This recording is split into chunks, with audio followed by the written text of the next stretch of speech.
భావిస్తున్నాము.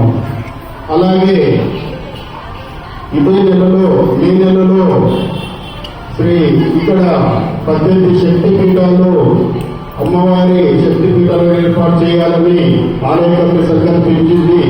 ఆ కార్యక్రమం కూడా గౌరవనీయులు శర్మ గారి చేతనే ఈ కార్యక్రమం నిర్వహించాలని కమిటీలో నిర్ణయం కూడా తీసుకోవడం జరిగింది. దానికి వారు పూర్తి సహకారాలు అందిస్తారని ఆశిస్తున్నాను. ఇప్పుడు ఆలయ వేద పండితులు సన్మాన కార్యక్రమం నిర్వహించారు.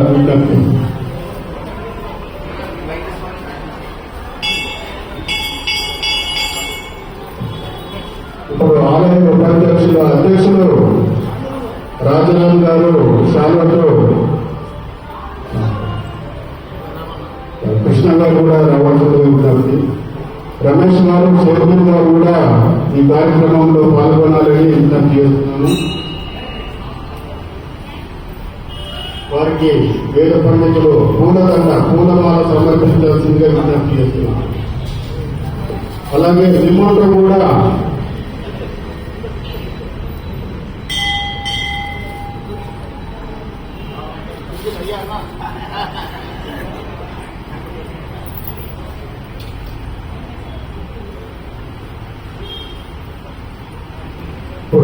ఆలయ వేద పండితులు ఆశీర్వచనం చేస్తారంటే ఒక నిమిషం కూర్చోవాల్సింది.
వెంకటరమణ శర్మ గారిని ఈ ఆలయం అభివృద్ధి తర్వాత మేలులో జరగబోయే కార్యక్రమాల గురించి మాట్లాడవలసిందిగా విజ్ఞప్తి.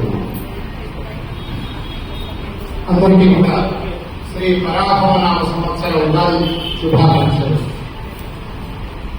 నేరేడు 20కు మన కాశీ విశ్వనాథ స్వామి దేవాలయం అన్నపూర్ణ విశాలాక్షి సమేత విశ్వనాథుడు ఎక్కడో 1200 కిలోమీటర్ల దూరం వెళ్లకుండా మన ప్రాంతంలోనే ఆ జ్యోతిర్లింగ క్షేత్రం శక్తిపీఠం ఇక్కడ కాశీ విశ్వనాథుని రూపంలో మనకు దర్శనమిస్తున్నటువంటి మహిమాన్విత ఆలయం. నాకు 1987 నుంచి ఈ ఆలయంతో సంబంధం ఉంది. ఇక్కడ ఉన్నటువంటి అందరిలో నేను చిన్నపిల్లవాడిని, అప్పుడు వీళ్ళంతా యువకులు చాలా మంది. 87 నుంచి ఈ ప్రాంతంతో ఈ ఆలయంతో ఇక్కడ ఉన్నటువంటి మన సోదరులందరితో కూడా దగ్గర ఆత్మీయత. అది రావణ మేళా ఉత్సవం కానీ ఈ ఆలయం పునరుద్ధరణకు సంకల్పించిన చిన్న గుడి ఉండేది ఇక్కడ. దానికి ఒక చరిత్ర, ఆ చరిత్రకు తగ్గట్టుగా పునః ప్రతిష్టాపన, పునరుద్ధరణ ఇవన్నింటిలో కూడా నేను ఒక భాగస్వామి అయ్యాను. తర్వాత విశ్వనాథ దేవాలయం ప్రతిష్ట, అమ్మవారి ఆలయం ప్రతిష్ట, అన్నపూర్ణ అమ్మవారి ఆలయం ప్రతిష్ట, రాజగోపురం ప్రతిష్ట దాకా కూడా చాలా కార్యక్రమాల్లో ఈ ప్రాంత వాస్తవ్యుడిగా ఇక్కడి భక్తుడిగా ఈ ధర్మకర్తలందరికీ కూడా ఆత్మీయుడిగా నాకు చాలా చాలా బాధ్యత, అదేవిధంగా భాగ్యం, ఇవి రెండు కూడా కలుగుతున్నాయి ఈ ఆలయంలో కార్యక్రమాల్లో పాల్గొనడం వల్ల. విశేషం ఏమంటే కాశీలో సోనార్పురా ఉంది, కేదార్ ఘాట్లో ఒక 500 కోట్లతో 5 అంతస్తుల భవనం నిర్మాణం చేస్తున్నాం. నేను 4 రోజుల నుంచి అక్కడే ఉన్నా. నెలలో ఒకసారి 2 సార్లు వెళ్లాల్సి వస్తుంది. నెలలో 1-2 సార్లు అక్కడ కాశీ విశ్వనాథుని ఆలయంలో స్వామివారి దర్శనం, ప్రతినిత్యము ఇక్కడ ఉన్నప్పుడు మన కాశీ విశ్వనాథుని ఆలయం. 2 రకాలుగా నా ఇంటి దగ్గర కాశీ విశ్వనాథుడు, అక్కడ ఉత్తరాదిన కాశీలో విశ్వనాథుడు, ఇలా అన్ని రకాల అనుగ్రహం పొందడం పూర్వజన్మ సుకృతం. విశేషం ఏమంటే ఇక్కడ అర్చక స్వాములైనటువంటి ఇక్కడి పురోహితులు బ్రాహ్మణోత్తములు కూడా చాలా శ్రద్ధతో, ధర్మనిష్టతో, భక్తితో, అంకిత భావంతో పూజాది కార్యక్రమాలు చేస్తున్నారు. అందుకే ఈ వైభవం, ఈ ఆలయం యొక్క వైభవం ఇంత గొప్పగా ముందుకు సాగుతూ ఉంది.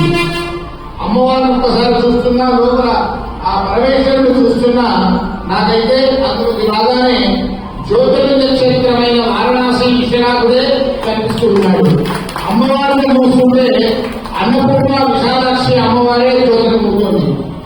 ఎంత వర్చుల ఖచ్చిత సువర్ణ శోభిత ఆ కిరీటం, అమ్మవారు చక్కగా అలంకరణ చేసేటువంటి అలంకరణ చూస్తుంటే నాకు చాలా ఆనందపడింది. అంటే అర్చక స్వాములకు ఆలయం పట్ల, పూజాధికాల పట్ల, సంప్రదాయాల పట్ల, ఆగమాల పట్ల ఎంత శ్రద్ధ ఉందో ఈ 2 గర్భాలయాల్లోకి వెళితే మనకు కనిపిస్తుంది. అందుకే భక్తులందరూ కూడా మన ఆలయంలో ఖచ్చితంగా పూజా కార్యక్రమంలో పాల్గొనాలి. ఈ ఆలయంలో విధిగా స్వామివారిని అర్చించుకొని, అభిషేకించుకొని, అమ్మవారిని అర్పించుకొని అనుగ్రహం పొందాలన్నటువంటి సంకల్పం ఇక్కడి నుంచి రోడ్డు ముందు వెళ్లే వాళ్ళకి కానీ, లోపలికి వచ్చే వాళ్ళకి కానీ చక్కగా కలగడానికి అర్చక స్వామి చేస్తున్నటువంటి కృషే గొప్పతనం.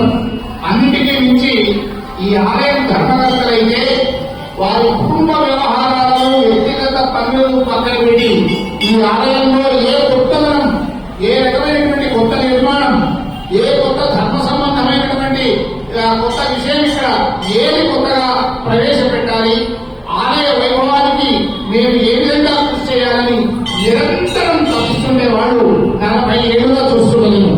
40 సంవత్సరాలుగా నేను చూస్తున్నా. ఇంతటి భక్తి శ్రద్ధలు, ధర్మనిష్ట కలిగిన ధర్మకర్తలు, ధర్మంగా పూజించే అర్చక స్వాములు, వాళ్ళను ఆదరించే మీరందరూ కూడా భక్త కోటి, మీరు కూడా పార్వతీ పరమేశ్వరులతో సమానమే. ధర్మకర్తలు కానీ, అర్చకులు కానీ అక్కడ పరమేశ్వరుడిని ఎలా మనకు కనిపిస్తాడో వచ్చే భక్తుల్లో కూడా అదే పరమేశ్వరుడుగా చూడాలి. వచ్చే మహిళలందరినీ కూడా ఆ అన్నపూర్ణ విశాలాక్షి రూపంలో చూడాలి. వారికి కూడా అర్చక స్వామి అర్చకస్య హరి సాక్షాత్, అర్చకస్య పరమేశ్వర సాక్షాత్, అర్చకుడే సింహాంశువుగా, అర్చకుడే పరమేశ్వరుడుగా భక్తులకు ధర్మకర్తలు కూడా కనిపించాలి. ఈ సద్భావన మందిరంలో ఉన్నప్పుడే ఆలయాలు అత్యంత